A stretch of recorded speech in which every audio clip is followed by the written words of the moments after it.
പ്രിയപ്പെട്ടവരെ, നമ്മൾ ഓരോ ദിവസവും ഉണർന്ന് എഴുന്നേൽക്കുമ്പോൾ എന്തെങ്കിലുമൊക്കെ നമുക്ക് പ്രതീക്ഷിക്കാനുണ്ടാകും അല്ലേ? ആ ഒരു പ്രതീക്ഷയോട് കൂടിയാണ് നമ്മൾ ആ ദിവസത്തെ വരവേൽക്കുന്നത്. ശരിക്കും ആ പ്രതീക്ഷ വേണം. എന്നാൽ മാത്രമേ നമുക്ക് ആ ഒരു ദിവസത്തിന്റെ ആ ഒരു പകലും ആ രാത്രിയും കടന്ന് അടുത്ത ദിവസത്തിലേക്ക് സഞ്ചരിക്കാൻ സാധിക്കുകയുള്ളൂ. ഞാൻ പറഞ്ഞു വന്നത് ശുഭപ്രതീക്ഷകളാണ് നമ്മളെ മുന്നോട്ടേക്ക് നയിക്കുന്നത്. ഓരോ ദിവസവും ഒരു പുതിയ തുടക്കമാക്കാൻ നമുക്ക് ശ്രമിക്കാം.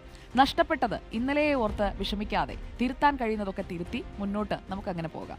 കഴിഞ്ഞ കാലത്തെ തെറ്റുകളിൽ നിന്നൊക്കെ പാഠങ്ങൾ ഉൾക്കൊള്ളുക, അവയെ വിട്ടുകളയുക. കാരണം അത് നമ്മളൊരു ലഗേജ് പോലെ കൊണ്ടു നടന്നിട്ട് ഒരു കാര്യവുമില്ല. ഏറ്റവും വലിയ ശത്രു എന്ന് പറയുന്നത് അതൊരു വ്യക്തിയല്ല, അത് നമ്മുടെ മനസ്സിൽ തോന്നുന്ന നിരാശയാണ്. ആ നിരാശയ്ക്ക് നമ്മുടെ മനസ്സമാധാനം തന്നെ നശിപ്പിക്കാൻ കഴിയും. അതുകൊണ്ട് പോയ കാലം, പാസ്റ്റ്, അത് നമുക്ക് മാറ്റാൻ ഒരിക്കലും പറ്റില്ല. നമ്മൾ എത്ര ശ്രമിച്ചാലും പറ്റില്ല.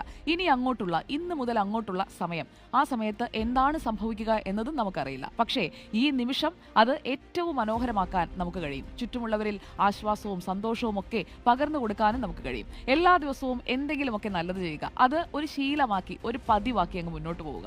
മനസ്സ് സുന്ദരമായാൽ കാണുന്നതെല്ലാം സുന്ദരമാകും. ജീവിതം എന്ന് പറയുന്നത് അതൊന്നേയുള്ളൂ, അത് നൈമിഷികമാണ്. വിഷമിച്ചും ദുഃഖിച്ചും പിന്നെയും ജീവിതത്തെ ചെറുതാക്കി കളയാതിരിക്കുക. സന്തോഷത്തോടെ, ചിരിയോടെ ഇനിയുള്ള ദിവസങ്ങളെ നമുക്ക് വരവേൽക്കാം.